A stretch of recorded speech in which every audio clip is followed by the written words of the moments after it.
What page in the dot are we? Great question. We are on Yud Daled Amud Beis, 14b. So again, good to see you, Zadie, Toby, Lonnie, Paul, and Oliver. We actually are significantly a ways down. We're up to Tanya Kavase Derav, which is almost halfway down. So we made pretty good progress. And because we covered a lot of Gemara last time in here, because we just wanted to wrap up the topic, I actually decided that I should be at least supplementing with some things in addition to the Gemara. So we have a Ritva we're going to do tonight. And also, based on that Ritva, I brought something from Rav Elyashiv that we'll do as well. So that way to make up for the lack of Gemara that we're covering tonight. So again, welcome Judd, welcome Erwin. Good to see you guys.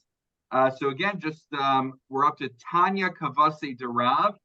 I wish I could give you a good Lonnie, looks like you found it. Are you using the art scroll? Do you want to tell everyone where an art scroll it is, just for those using it? Yeah, it's 14b2. 14b2. Okay, 14b to the second power. All right. So while you're finding the place, some chazara, some review is in order. If we recall, you're welcome to glance back if you'd like to. On Yud Daled Amud Aleph, on 14a, we said there was a machlokis in the Mishnah between Rabbi Yehuda and Rabbi Meir about whether you can use boards as your schach. Now, the issue is that there's an ambiguity because what kind of boards are we discussing? So there's a machlokis, Rav and Shmuel, about what the scope of the machlokis was between Rabbi Yehuda and Rabbi Meir. According to Rav, the machlokis is about 4 tfachim wide boards, whereas according to Shmuel, everyone says 4 tfachim is bad, but between 3 to 4 tfachim is where the machlokis takes place. Rabbi Yehuda says okay, and Rabbi Meir says not okay, and everyone agrees less than 3 tfachim, it's less than lavud. That is good according to everyone across all shitos. So now the Gemara is going to cite precedent that support. One precedent initially will support Rav, one will support Shmuel, but what's going to be very interesting to us is less so the fact that one brisa supports Rav and one supports Shmuel, but there's some additional halachos we're going to see that are corollaries that get thrown in along the way, which are going to shed more light on this sugya. And I know that sounds very vague, so why don't we actually look into our Gemaras, and you'll see precisely what I mean in a moment. First of all, the sound coming through well? Good. Tanya Kavase the Rav, Tanya Kavase the Shmuel. Again, just for those joining us, 14b in the middle on the second page in Art Scroll. Tanya Kavase the Rav. So we have a brisa that supports Rav. Sichcha bin Isarim shel Erez. She'ein behen arba. If you're using boards of cedar wood that are 4 tefachim wide, divrei hakol kishera. Everyone holds. Sorry, it's not 4 tefachim wide. Everyone holds it will be kosher.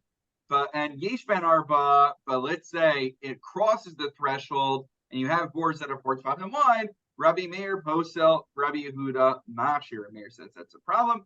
Rabbi Yehuda says that it is a-okay. So that is nothing new over here, but we simply have a brisa that supports Rav's understanding of the scope of the machlokis in our Mishnah. Amar Rabbi Yehuda. Now, the interesting thing about the brisa is that it brings along a little more about the machlokis Rabbi Yehuda and Meir that our Mishnah does not tell us. Amar Rabbi Yehuda, ma'isa b'shas sakana she'ivadu nisar she'im behen arba. Rabbi Yehuda, see in our Mishnah, there's no conversation. Rabbi Yehuda says okay, Rabbi Meir says not okay. But we don't see any interaction between Rabbi Yehuda and Rabbi Meir. We just state what they hold. Here in the brisa, we get a little bit more of an interaction between them. So Rabbi Yehuda argues that 4 tefachim actually is going to be kosher for schach. Why? Well, there was a story, there's an incident that happened where there was a shas sakana. You weren't supposed to build sukkahs. The government was persecuting the Jews. What's new? And so they had to disguise it and not make it not look so much like a sukkah. So by using thicker boards as schach, it looked more like a regular house than a sukkah. So Rabbi Yehuda says, but we see the fact that they were able to use 4 tefachim anyway implies that 4 tefachim is kosher. To which the Rabbi Meir, his school of thought responds saying, Amrullah, this is the Chachamim response, Misham Raya, ain't just kind of Raya. Well, yes, Rabbi Yehuda, your proof is not so strong because you actually, in your own words, said that this was extenuating circumstances. This was a shasa sakana. It was a dangerous time. So yeah, in a dangerous time. So the Rabbanan are arguing, hey mamru v'hei mamru. The rabbis are the ones who said you can't use the boards. So at very least, if you can't fulfill the mitzvah sukkah on a d'Rabbanan level, you should still be able to fulfill on a d'oraisa level, in which boards that are 4 tefachim wide would be okay, according to Shittas Rabbi Meir. So we need to understand what is Rabbi Yehuda's rationale. Rabbi Yehuda full well knew that the precedent he was citing was during extenuating circumstances. So what occurred to him to think that that was a good proof to substantiate his theory? The response of the Chachamim to Rabbi Yehuda seems very logical.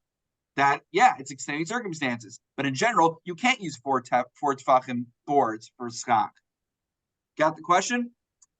Okay. So now we bring in our good friend, the Ritva.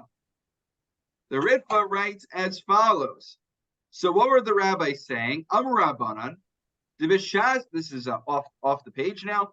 Sakana lo gazru kadeshal tishkach Torah's sukkah. So what's the reason that you use the sukkah anyway? So one argument that can be made actually is that we shouldn't lose the spirit of doing the sukkah, even if you can't do it the ideal way. Rabbi Yehuda's response is she'ilu gazru behem chachamim klau. If it is true that the chachamim forbade using 4 tefach wide schach, hayu osin l'divreim chizuk, then the Rabbanan, this is a principle in general, Rabbanan sometimes will make the parameters of a Rabbanan stricter than a Doraisa, because people know to keep Doraisas. People are generally more cavalier when it comes to Rabbanans. So Rabbanan sometimes will be actually stricter with the parameters of a Rabbanan. And it would have been, if it is true, Rabbi Yehuda says, that there would have been a gezerah against using 4 tefach wide boards, then afilu b'shat sakana, then it would have been a low plug. It would have been a gezerah across the board. And we would regard these boards as if they are puzzle even on a doraisa level. But the fact that during extenuating circumstances we were able to use such boards to fulfill the mitzvah, alma lo gosbrahem klal. So Rabbi Yehuda is saying is that if there actually was a gezerah against using these nisarim, these boards, you wouldn't be able to use it even during extenuating circumstances. The fact that during extenuating circumstances there's still a kiyum in the mitzvah of sukkah shows that there was never a gezerah of the Rabbanan in the first place, because otherwise it would have been a blanket rule. That's Rabbi Yehuda's response to it. Now, also interestingly, the Ritva in that same paragraph, I mean, I'm not sure if there's 7 paragraphs in different svarim, but it's one paragraph in this. In the same Dibur HaMaskil here, he says that not only can you use this sukkah, but you even make a bracha on it. Because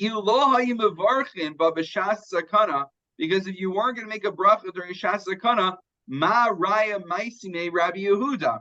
So we see, even according to the Rabbanan, during a shas sakana, extenuating circumstances, they were making a bracha even when they were going into the sukkah with boards that were 4 tefachim wide.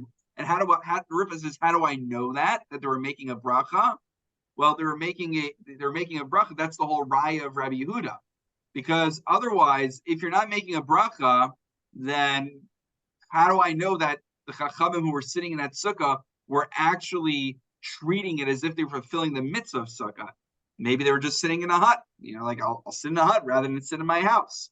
But the fact that they made a bracha on it demonstrates to us that they were actually fulfilling the mitzvah of Sukkah, even with 4 tefach wide schach. So this is interesting, because that means according to the Chachamim, Rabbi Meir, who disagree with Rabbi Yehuda, who say that 4 tefach of schach is not work generally, they said even still you make a bracha, which a number of Acharonim take issue with that. So Rav Elyashiv says that what would be the reason not to make a bracha in such an instance? Maybe fundamentally you are supposed to make a bracha, even in these extenuating circumstances where you are forced to use the 4 tefach wide schach. But the near devane lo birchu, but it would seem that certainly they did not make a bracha. Rabbi Yehuda savar to mashal birchu, and Rabbi Yehuda, what would Rabbi Yehuda say? Why wouldn't they be making a bracha in such an instance if they did make a bracha? It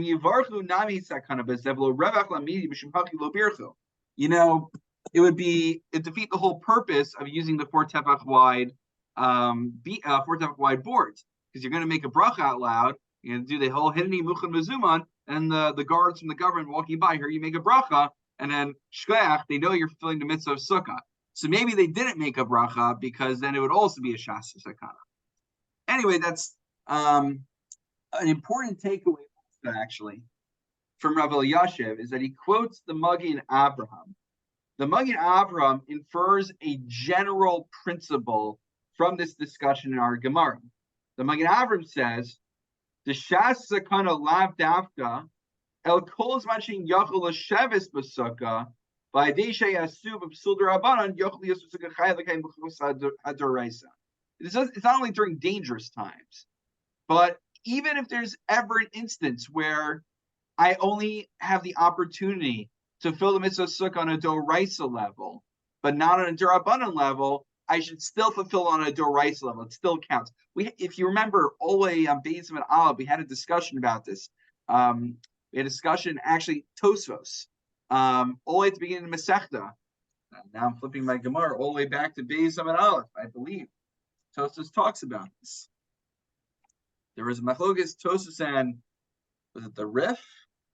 Where Tosfos implies that if you do that, the Rabbanan were oker. The Rabbanan uprooted the Kiyum Doraisa. The Rabbanan redefined what makes a sukkah kosher. That if you're not even filling the mitzvah on a Rabbanan level, you're not even filling on a Doraisa level either. That was Tosfos. Tosfos said it's an all or nothing. But actually, the Magen Avraham infers from this discussion that it's possible that when you're unable to fulfill the mitzvah sukkah with all the requirements and restrictions of the Chachamim, you should at least do it on the Doraisa level rather than lose out altogether. It's not all or nothing. And so what's a good example of this?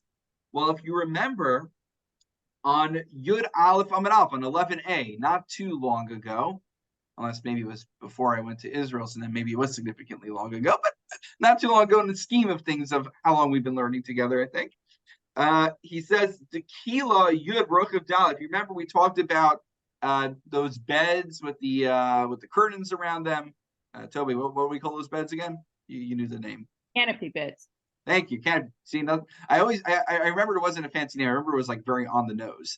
The canopy beds.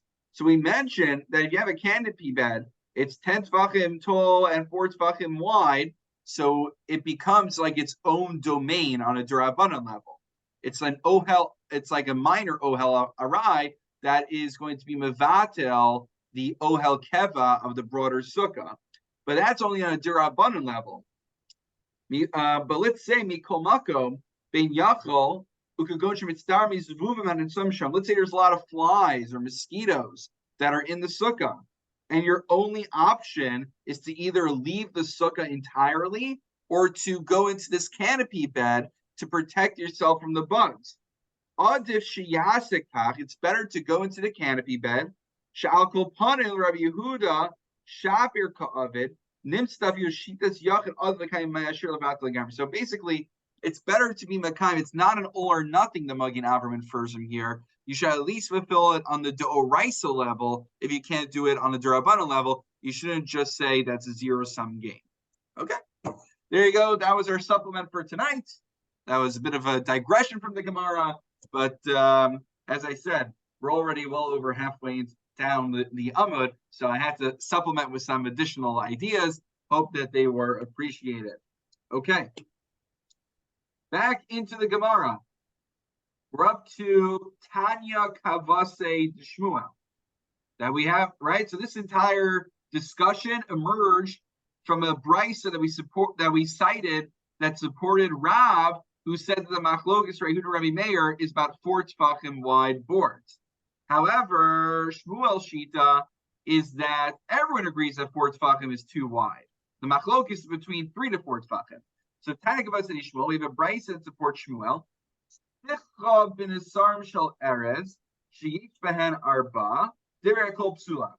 the boards are 4 tefachim wide, everyone says it's possible. But if it's less than 4 tefachim, Rabbi Meir says that's still not okay.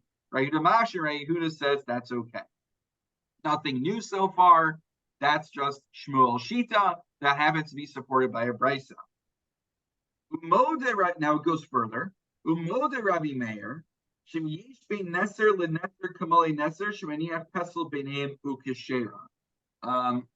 Is there a picture? I think I even looked it up to ensure there's a picture in the art scroll, I believe, that demonstrates.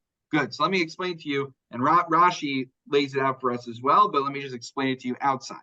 What happens is that if you have a sukkah and you start laying these boards, you start with the board space.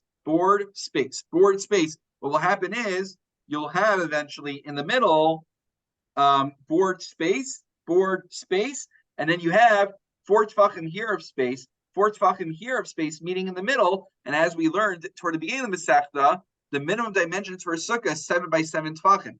Here you have 8 by 8 tefachim. So in a case like that, Rabbi Meir will be moda even that such boards would be okay. And the same principle Rashi points out applies to Rabbi Yehuda. Rabbi Yehuda says that if you use 4 tefachim boards and you do that same exact thing over again, you also will wind up with enough space in the middle. The reason the Gemara cites Rabbi Meir is Rabbi Meir is the more machmir, the more stringent opinion. So it's a bigger novelty, it's a bigger chiddush to say that even Rabbi Meir is okay with this method. Not to worry, by the way, the upcoming Gemara that we'll cover, I believe, next week elaborates on this idea. So that's number one. So right, so you'll put sorry, not air, my mistake. Obviously not air because you need kosher schach. And what I meant was you create an airspace and then you put kosher schach in between. That's what I meant. Sorry if that was confusing. Rabbi Yehuda. Now that's where Rabbi Meir would concede, and also Rabbi Yehuda would concede. Like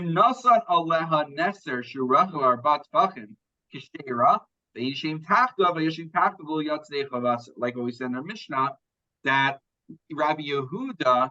Now this is a chiddush going the other way. Even Rabbi Yehuda, who's the more between Rabbi Meir and Rabbi Yehuda is the more makel one. But even Rabbi Yehuda would say that if you're going to put the 4 tefach board on the side and you're going to rely on dofen akuma by viewing it as an extension of the wall bending over, you still can't sleep under it because you can't have your cake and eat it. If you're going to treat it as a wall, you can't sleep under a wall. So Rabbi Meir also, in principle, agrees to that. But it's a bigger chiddush again to say to Rabbi Yehuda, who's the more makel opinion, who maybe I would have thought would say that you can even sleep under the 4 tefach neser attached to the wall, juxtaposed to the wall. Even he says you can't sleep under it, you can't eat under it. That's not called being under the schach because we're treating it as an extension of the wall. Otherwise, you'd have 4 tefachim of pasal schach, and 4 tefachim of pasal schach, as we said, invalidates a sukkah. Okay, very good. End of our discussion with Rabbi Yehuda and Rabbi Meir and Rav and Shmuel for now. Our good friends are going to return to us next week on Tes Vav and Aleph, not to worry. So don't forget all of it just yet. I mean, don't forget it all, but certainly don't forget it in the near term just yet. Let me pause. Any questions? Okay. Another picture, which I believe ArtScroll provides for you, is the next case. Itmar hafchan al tzidehen. Right? So you have the boards, like see my hand over here? So you see my hand's wide this way. What if I take my hand and I go like this, right? Pretend it's a board, and I lay it like this on the sukkah.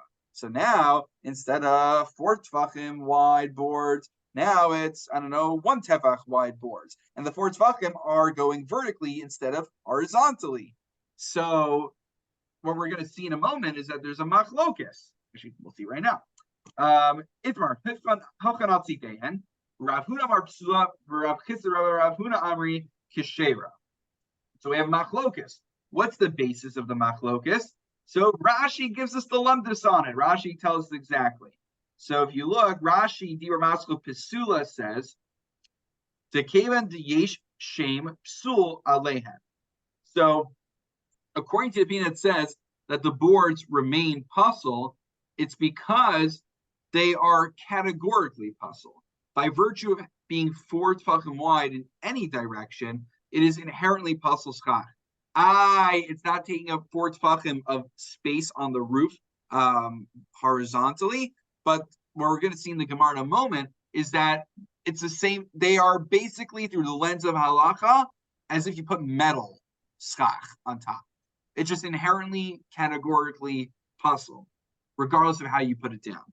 Whereas the other opinion, which says that it is kosher, Rashi tells us, Dibur Maskul Kishera, the time of Mishum Gezeras Tikra. Remember, what's the whole issue with having 4 tefachim wide schach? Because it looks like the roofing of your house. Essentially, it looks like a roof.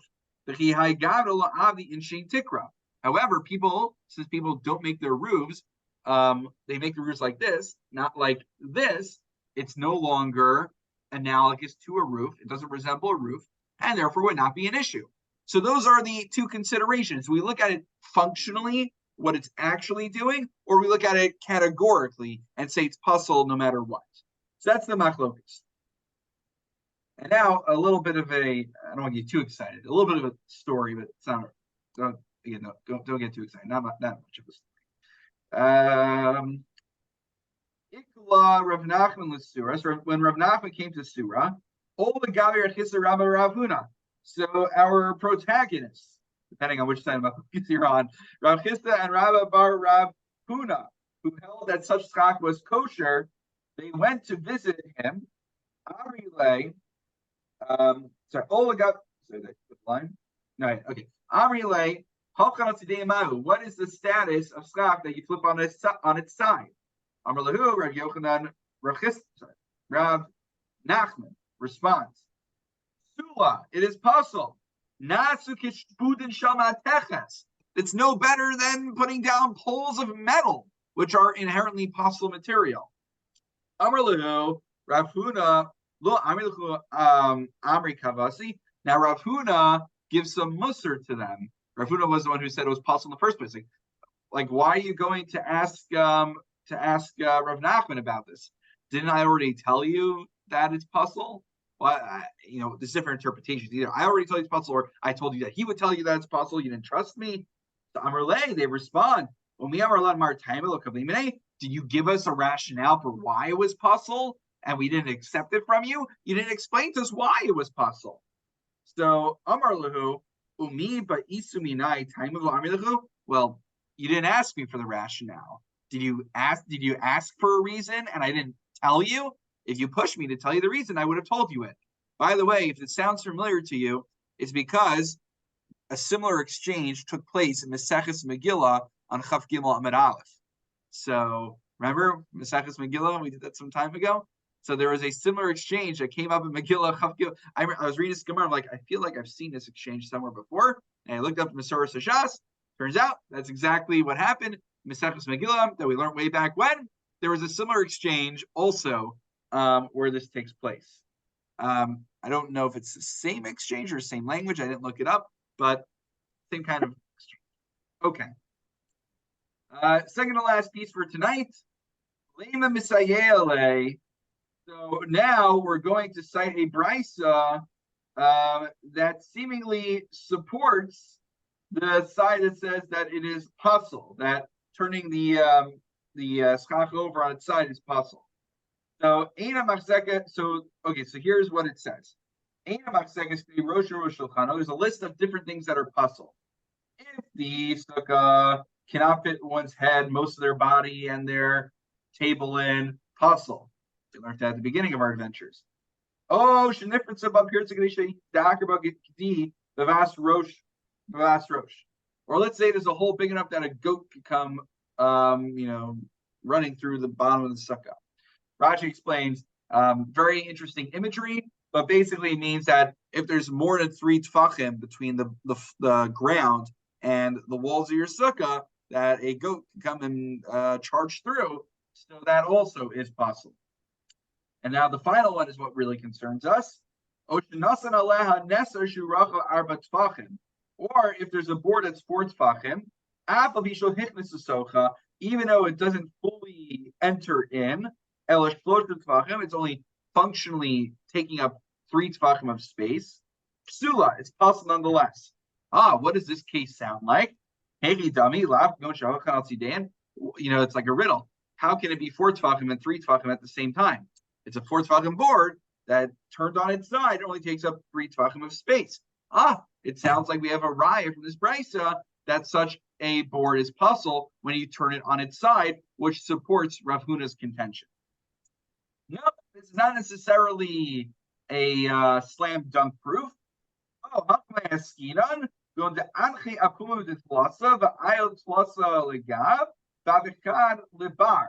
So actually, it's when you have a sukkah and then you put the schach on, and the board is 4 tfachim wide, but only 3 tfachim are actually on top of the sukkah, providing shade, and the other one, like let's say the entrance is right here, and the other one just sticks out a little bit, a tefach. So functionally, you're only getting 3 tfachim of shade from it, but the board is 4 tfachim wide. So, and why would that be an issue? Well, the issue is, this is a case, the Havale Pesel Hayotze Min HaSukkah, Chopsal Hayotze Min HaSukkah, Nidon Sukkah. So, usually, this principle works in our favor. What's Psal Hayotze Min HaSukkah?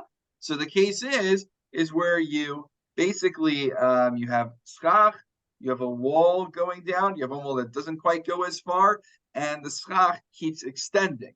So even though you don't have all the walls extending as far as the schach does, we treat the schach that extends further beyond the full enclosure of the sukkah as an extension of the sukkah itself.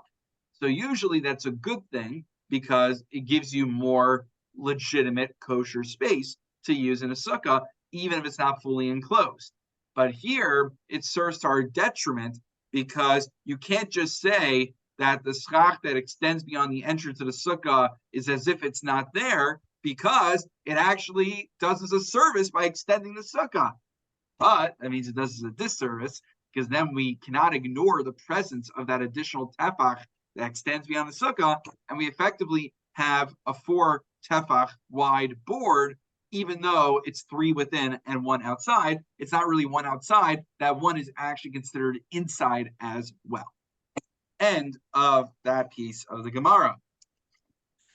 Very briefly, my friends, let's just learn the Mishnah, basic pshat on Tesvav and Aleph on the next Amud. And of course, God willing, next week, we will learn the Gemara and we'll get more clarity in it. So we will be left with some questions, but just let's try to make sense of it. This next Mishnah in the Gemara will be a bit of a continuation of our discussion. So I said, don't forget our good friends, right? Meir, Rabbi Yehuda, Rav, and Shmuel. That whole machlokes is relevant still. Tikra she'ein aleha ma'aziva. So if you have boards that are put down and you didn't plaster it in yet, so you could still salvage it for schach. How so? 3 opinions. So it's machlokes Rabbi Yehuda, Rabbi Meir. Our good friends Rabbi Yehuda, Rabbi Meir are back again. And actually, I wonder, I forget, but if you look in the Mishnayos, I wonder if these are actually one Mishnah together. And the Gemara artificially breaks it up. I'm not certain. So there's going to be a machlokes within Rabbi Yehuda of what Rabbi Yehuda held. Between Beis Shammai and Beis Hillel are going to argue what Rabbi Yehuda held you had to do, and Rabbi Meir is just going to be one opinion.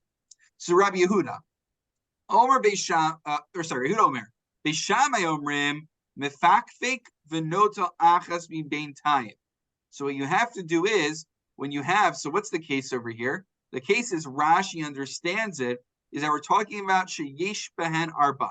We're talking about the sum sheyesh behen arba. We're talking about again the 4 tefach wide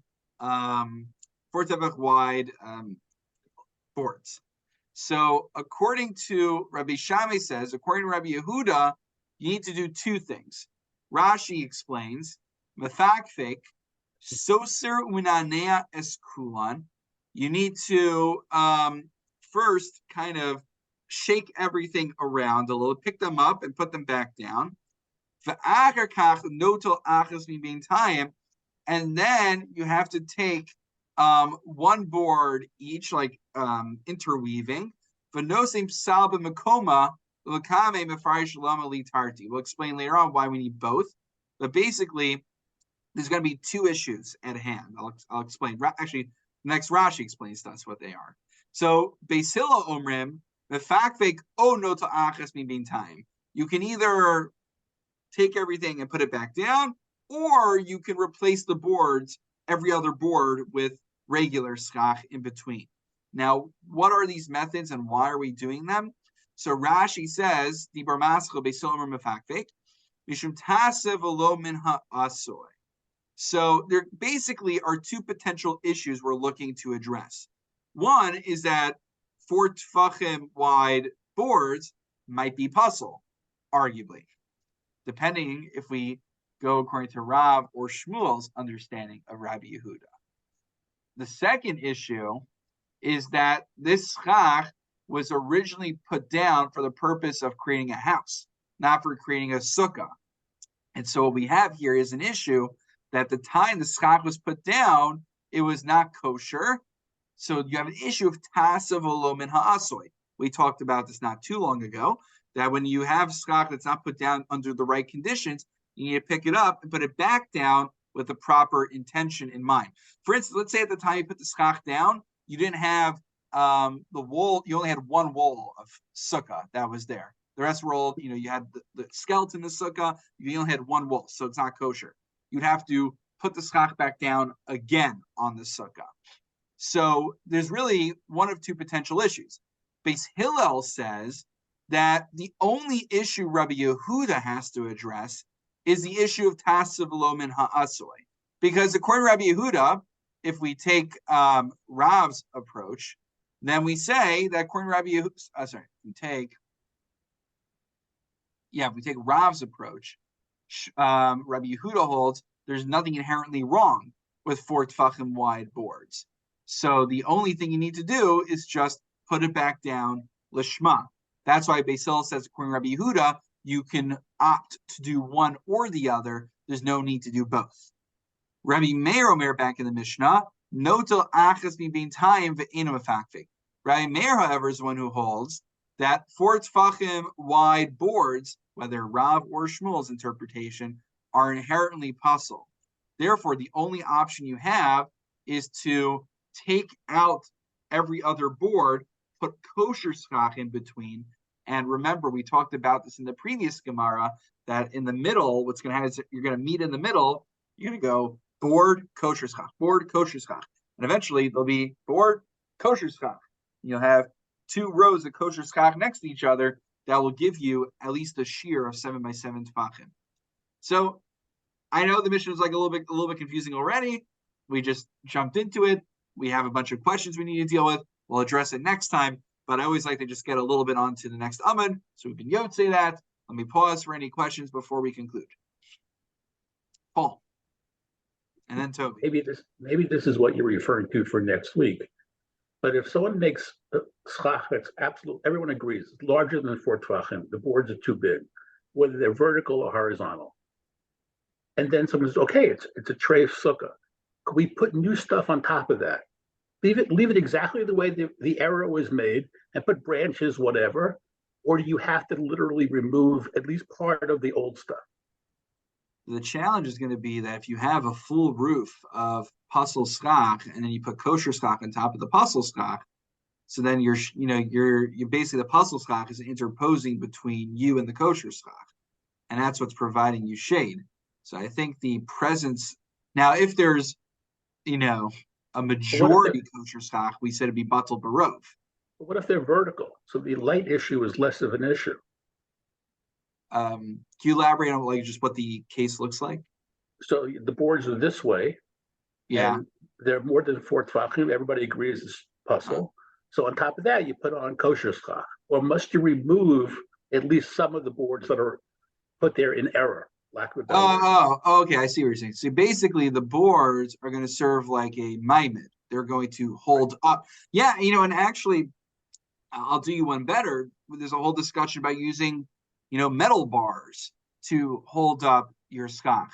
So there are those who hold, we don't paskin this way, but those who are machmir, that the maimed, whatever's actually holding up the schach, also needs to be kosher for schach. But in truth, again, if you just have a few boards here and there going across that are not kosher, but the vast majority, not even the vast majority of the space is being covered by schach, that's what you're getting your shade from kosher schach, that would be okay. That's how we pass it. Yeah. But like for instance, I grew up with the snap pieces, they create a skeleton and you put the canvas around it. And so we had metal bars going across and we rolled the bamboo mat over it. So we assume the Shulchan Aruch passes this way, that you're allowed to do it that way. Toby. Okay. Rabbi, I've been confused about throughout the whole thing. We keep talking about 4 tefachim or maybe 3 to 4, so on and so forth. What if you've got a lot of boards and each one of them is 2 tefachim? Kosher. Right, but what if you put them right next to each other? Doesn't there have to be a minimal space between them? Because otherwise 2 plus 2 makes 4. Okay. 4 plus 2 makes 6. Right. So the case you're describing reminds me of what we saw last week on the top of Yudalad Amud Beis. We cited literally the first line on top of Yudalad Amud Beis. It really starts in the bottom of Yudalad Amud Aleph. We had a case of Shnei Nesarim, where you have 2 boards next to each other. So we were talking about if both boards themselves are inherently non-kosher, then they could combine to cover, let's say, according to Rabbi Meir, right? According to Rabbi Meir, according to Shmuel, between 3 to 4 tefachim schach is going to be puzzle, right? But if all of your boards are kosher, right? All 2. If they are all inherently kosher, then there's no issue. The issue, even if you put them right next to each other, so that you've got total coverage by boards. Even though I see. Okay, good point. So we basically also say, and we mentioned this actually in the first. It always comes back to that Tosafos at the beginning of Masechta, that rain. The normative understanding is that rain needs to be able to get through the schach. Right. Because remember how we said that it's at least on the Durabanan. Doraisa maybe not, but certainly at Durabanan level, because remember how it's a siman klala. It's a curse if it rains on Yom Tov. Well, Tosafos asked, if you could just cover up everything fully and make it airtight, what would be the siman klala if rain can't get in? So it must be that you have to make a sukkah in a way that rain would be able to slip through the cracks. Right. So does it say anywhere what the minimal space is that you must leave between kosher boards? I think it's just enough that rain would be able to get through. I don't know if there's a precise shear that I'm aware of. With all the details that we've got, they don't tell you that. And they might. I just might not be aware of it. Yeah. But you're asking a good point, which is, how many nanometers do you have to allow between the schach? I think it's just whatever rain would be able to get through. Because at a certain point, measurements become very small that you can't even quite define them. Maybe a thumb's breadth or something. It's a good question. I don't have a good answer offhand. I just know that the rain being able to seep through is a qualification. if there, I don't know if And- there's a and- precise metric for it.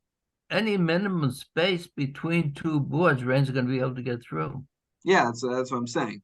I mean, unless you really put it mamish right next to each other and nail them in together. If you nail them in together, then rain won't get through. But it's a good question. It's a good question. All right, anything else on people's minds? I have a question. Yes, Judge. You were talking about the schach extending the walls. If it goes past the wall, it's kosher beneath it to sit and eat. Okay, but if that schach continues, it's because it's one piece of mat or bamboo, and it's now under an eave that's part of the house. What's the status of that? It's under a what? An eave. In other words, there's a part of the house that's extending on that end over some of that schach. Okay, right. I guess what would happen is that section of the sukkah would be problematic.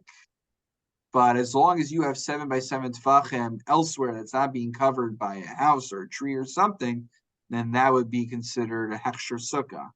So I think the part that's under the house would probably be the issue.